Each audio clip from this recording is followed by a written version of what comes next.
Hey team, in this video we'll be going through the additional cleaning tasks you may be required to complete during your shifts.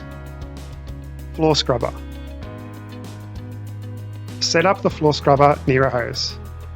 Empty out all the dirty water by removing the cap off the black hose and pouring it down the drain. Hose out all the dirt and clean the inside of the scrubber.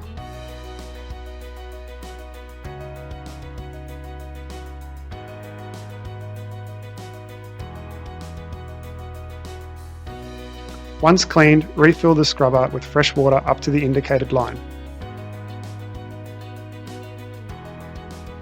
Close the lid, reattach the waste hose and set the switch to the desired setting.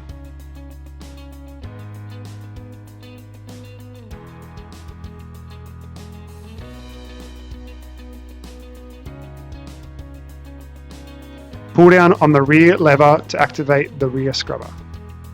To move the scrubber, squeeze the handlebar and slowly walk forward. Keep an eye on the water level. Once empty, rinse and repeat.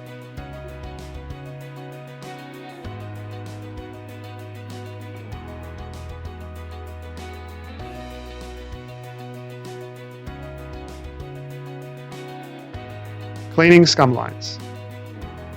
Scum lines are the dirt particles that stick to the tiles around the edge of the pool above the waterline.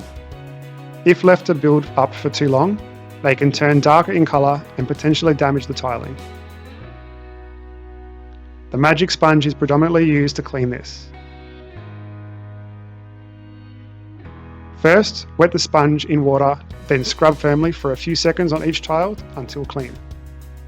Continue along the edge of the pool until the entire wall is free from scum lines. General cleaning. General cleaning should be undertaken several times throughout a lifeguard shift.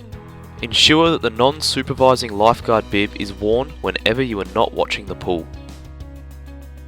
It is also recommended that gloves are worn. If disinfectant bottles need refilling, tubs of disinfectant can be found in the steam room cupboard.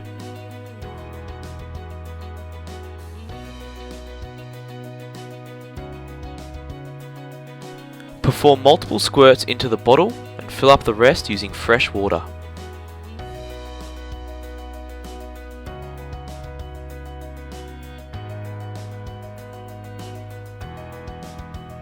Find some cloths and proceed to disinfect seating areas, pool ladders and other touch points.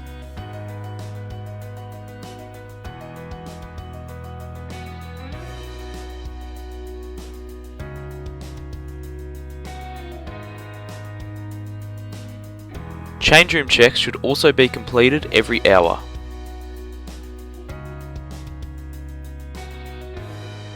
This involves cleaning touch points and sweeping any rubbish that's on the floor. Report to the duty manager if there is anything broken or missing. Pressure washer.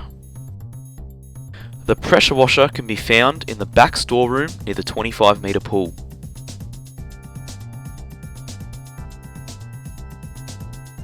Wheel the pressure washer to the desired location.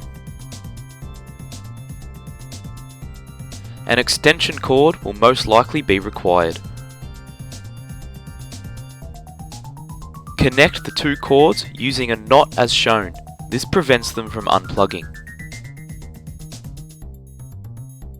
Plug the other end into a power source and turn it on.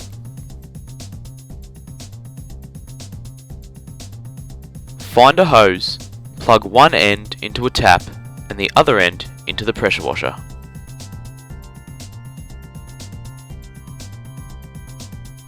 Turn on the tap and turn on the machine.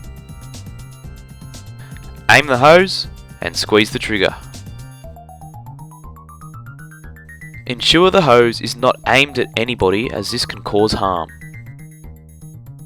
Thoroughly clean the desired surface.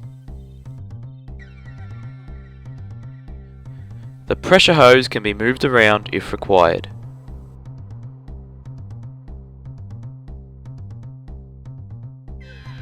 Throughout the process, eliminate hazards by ensuring the hose is flat and the power cords are away from any puddles.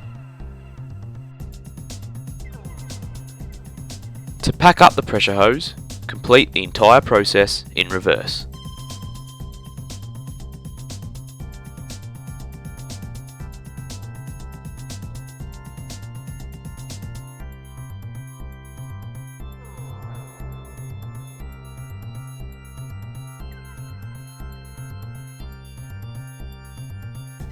Ensure the cord is wrapped neatly around the hook and return the pressure washer to the storeroom.